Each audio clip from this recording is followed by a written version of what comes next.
O Evangelho segundo Marcos, capítulo 6. E partindo dali, chegou à sua pátria, e os seus discípulos o seguiram. E chegando o sábado, começou a ensinar na sinagoga, e muitos, ouvindo-o, se admiravam, dizendo: De onde lhes vêm essas coisas?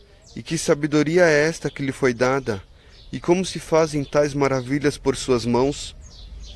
Não é este o carpinteiro, filho de Miriam, irmão de Tiago, de José, de Judas e de Simão? E não estão aqui conosco suas irmãs? Escandalizavam-se nele. E Yeshua lhes dizia: Não há profeta sem honra senão na sua pátria, entre os seus parentes e na sua casa. E não podia fazer ali obras maravilhosas, somente curou alguns poucos enfermos, impondo-lhes as mãos. E estava admirado da incredulidade deles. E percorreu as aldeias vizinhas ensinando.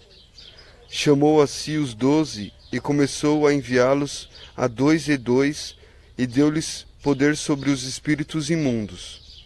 E ordenou-lhes que nada tomassem para o caminho, senão somente um bordão, nem alforje, nem pão, nem dinheiro no cinto, mas que calçassem alparcas e que não vestissem 2 túnicas. E dizia-lhes: Na casa em que entrardes, ficai nela até partirdes dali. E tanto quantos vos não receberem, nem vos ouvirem, saindo dali, sacode o pó que estiver debaixo dos vossos pés, em testemunho contra eles. Em verdade vos digo que haverá mais tolerância no dia do juízo para Sodoma e Gomorra do que para os daquela cidade. E saindo eles, pregavam que se arrependessem. E expulsavam muitos demônios, e ungiam muitos enfermos com óleo, e os curavam. E ouviu isto o rei Herodes, porque o nome de Yeshua se tornara notório. E disse: João, o que batizava, ressuscitou dentre os mortos, e por isto essas maravilhas operam nele. Outros diziam: É Elias, e outros diziam: É um profeta ou um dos profetas. Herodes, porém, ouvindo isso, disse: Este é João, que mandei degolar, ressuscitou dentre os mortos. Porquanto o mesmo Herodes mandara prender a João e encerrá-lo, maniatando no cárcere, por causa de Heródias, mulher de Filipe, seu irmão, porquanto tinha casado com ela. Pois João dizia a Herodes: Não te é lícito possuir a mulher de teu irmão. E Heródias o espiava, e queria matá-lo, mas não o podia, porque Herodes tinha João, sabendo que era homem justo e santo, e guardava-o com segurança, e fazia muitas coisas, atendendo-o, e de boa mente o ouvia. E chegando uma ocasião favorável, em que Herodes, no dia dos seus anos, dava uma ceia aos grandes e tribunos e príncipes da Galiléia, entrou a filha da mesma Heródias, e dançou, e agradou a Herodes, e aos que estavam com ele à mesa. Disse então o rei à menina: Pede-me o que quiseres, e eu te darei. E jurou-lhe, dizendo: Tudo o que me pedires, te darei, até metade do meu reino. E saindo ela, perguntou à sua mãe: Que pedireis? E ela disse: A cabeça de João o Batista. E entrando logo apressadamente, pediu ao rei, dizendo: Quero que imediatamente me des num prato a cabeça de João Batista. E o rei entristeceu-se muito.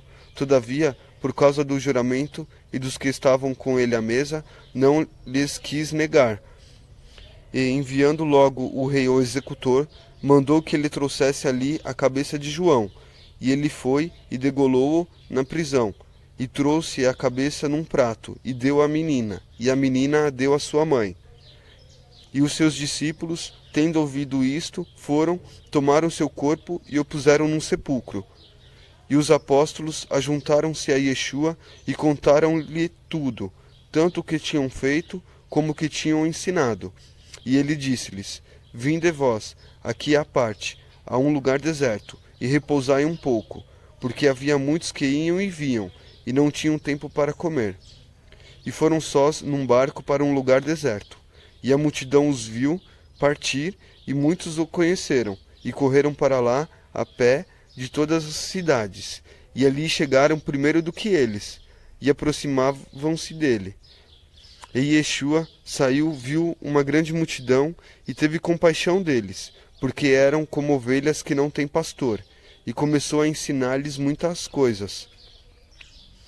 E como o dia fosse já muito adiantado, os seus discípulos se aproximaram dele e lhes disseram: o lugar é deserto e o dia já está muito adiantado. Despede-os para que vão aos lugares e aldeias circunvizinhas e comprem pão para si, porque não têm o que comer. Ele, porém, respondendo, disse-lhes: Dai-lhes vós de comer. E eles disseram-lhe: Iremos nós e compraremos 200 dinheiros de pão para lhes darmos de comer? E ele disse-lhes: Quantos pães tendes? E de ver. E sabendo eles, disseram: 5 pães e 2 peixes. E ordenou-lhes que fizesse assentar a todos em ranchos sobre a erva verde. E assentaram-se, repartidos de 100 em 100 e de 50 em 50. E todos eles tomando eles os 5 pães e os 2 peixes, levantou os olhos ao céu, abençoou-os e partiu os pães, e deu-os aos seus discípulos para que os pusessem diante deles, e repartiu os 2 peixes por todos. E todos comeram e ficaram fartos, e levantaram 12 alcofas cheias de pedaços de pães e de peixe. E os que comeram os pães eram quase 5.000 homens. E logo obrigou os seus discípulos a subir para o barco e passaram adiante, para o outro lado, a Betsaida, enquanto ele despedia a multidão. E tendo-os despedido, foi ao monte a orar.